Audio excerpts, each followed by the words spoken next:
All right, so we're gonna be going over my skateboard setup. Hopefully I can give you guys some kind of insight into what I use to maybe figure out some issues that you're having with your setup, or maybe just give you an idea of what I ride. Alrighty, so the first things first is the deck.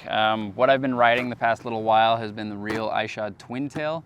This one is a slick variant. It has this little, like, it almost feels like Teflon or plasticky layer on the very bottom that's supposed to help with slides and make it really consistent. My experience with this thing so far has been really good. I've actually really like it. I change up my sizes quite a bit just to kind of play with everything. I believe this is an 8.3-ish, somewhere around there. And it's a little wide for me. They do make an 8 version of the board, but I don't know if they make it in a slick. Last time I rode a slick was like right around the time True came out, so that's a pretty long time. And the slick bottom really does help. In fact, most of the footage that you're seeing in this video was done on ledges that I didn't put a lick of wax on. I put 0 wax on it just to kind of test this and see where it was at. And it slides really good. In fact, I've used less wax over the last 2 to 3 weeks that I've been skating this than ever.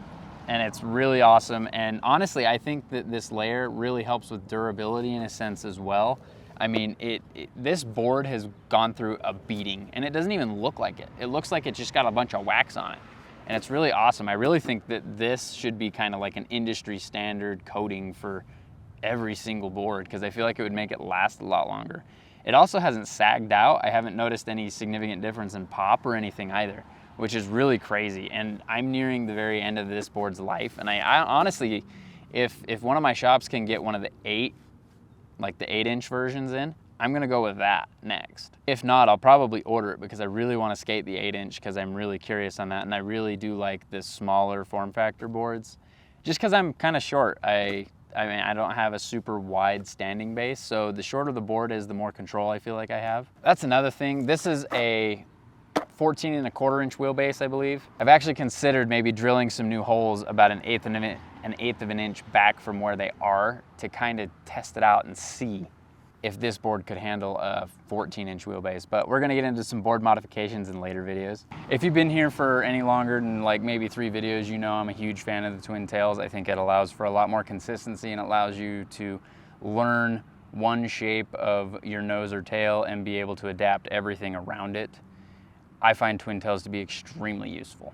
One thing I do not like about this board is it feels very hard to pop. The kick angle is really sharp in my opinion. I miss my pop a lot on some things, but it's something that I'm working through, and I'm trying to find that perfect shape for the nose and tail. That's really where the madness lies, is I'm trying to find the exact shape that I like. But overall, I think this board is insanely good for a twin tail. I mean, the Ishods, it was the first one that I rode, and I'm riding it right now. And you know, I did a previous shape video on the channel where I kind of talked about how I wasn't a huge fan of the Ishod. I kind of disagree with myself a little bit. It's a really good shape and I really enjoy it. I just have a lot of adapting to do whenever I go from skating a different twin to this.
Next thing I kind of wanted to talk about are the wheels and bearings. So the wheels, these are Spitfire tablets.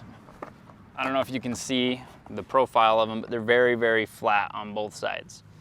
And I really like these for lock-in grinds specifically. I mean, your wheel shape plays a lot into how you do certain ledge tricks, and if you're doing a lot of combo-y stuff, like if you're doing like 5-0 switch crook, or like front crook to 5-0, like whatever you're doing, if you have to roll around on that ledge a lot, I think a rounded wheel helps a little better with stuff like that.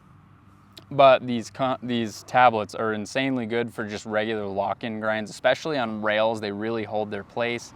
In fact, one grind that I used to slip into a lot was, I used to slip into lip slide when I was doing front smiths all the time with them. Not as much with these. You still get that because most of what slips you into lip slide is a pressure thing, but it's not as common with these. It does get more common when they get smaller. Like these are pretty worn. I've had these for a little while now. I don't know their exact measurements right now, but when they started, they were 54s. So I think the flat shape really helps with locks. I think it's really good. I've never had an issue ledge dancing with it, like moving around and like going 5-0 switch crook, like crook back lip, just weird tricks like that.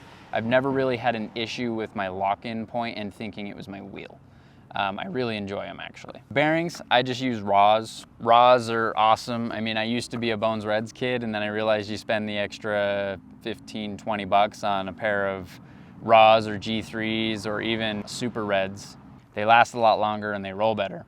Specifically with the Raws, what I like about them is how they're shieldless. So the downfall of the G3 is when you go to clean them, you either have to pull the shields out and clean them all, but when they get to the point where they won't roll anymore, they are really, really bad inside the shield. In fact, if you pull the shield after the fact and clean them out, they'll be really, really dirty. With these, you can always clean them super simple. You don't even have to use like any really harsh chemicals like I did in my bearing cleaning video, like brake clean and stuff. You don't really have to use any of that. You can just get away with vinegar or even just washing it out with some kind of Windex. Raws being shieldless, since if dirt can get in, it can get out just as easily. With the shield, once it gets in, it's really hard for it to get out. So that's why I skate the Raws. They're just easier to clean, easier to maintain.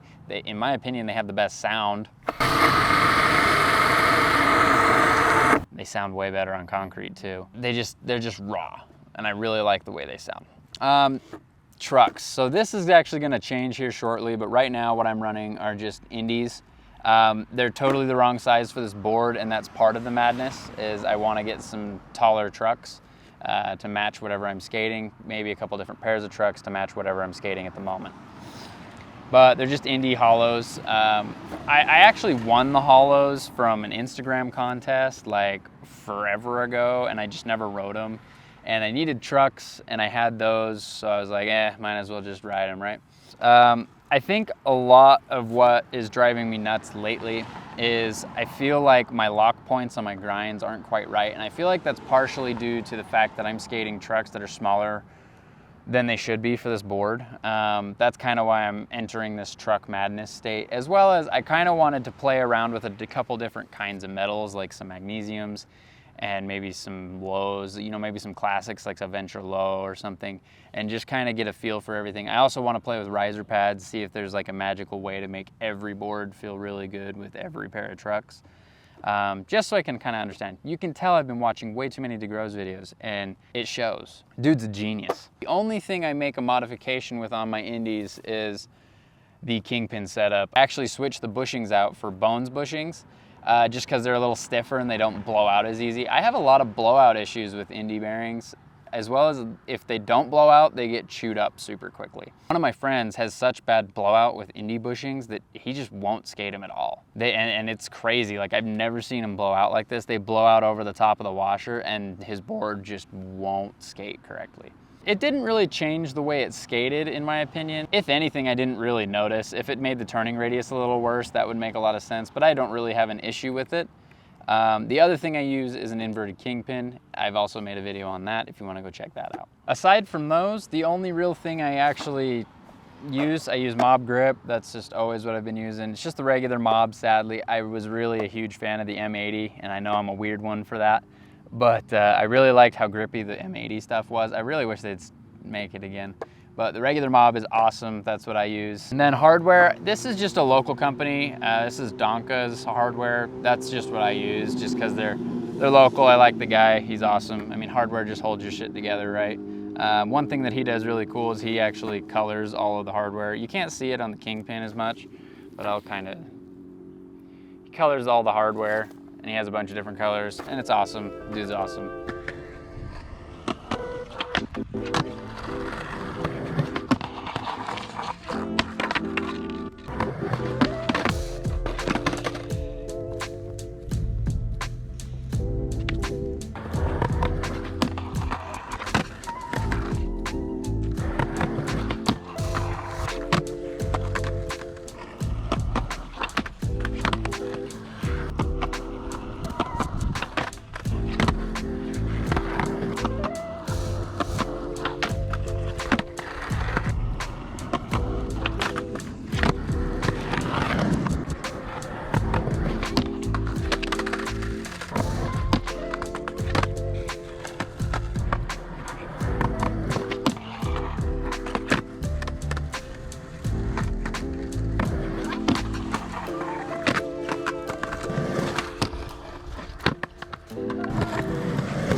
Anyway, hopefully I showed you something. If you want to get more in depth on skateboard setups and kind of what you need to be thinking about, or maybe to solve specific problems, definitely go watch Ben DeGro's. He makes really, really good, really in-depth videos. Hopefully you enjoyed the video, and I'll see you in the next one.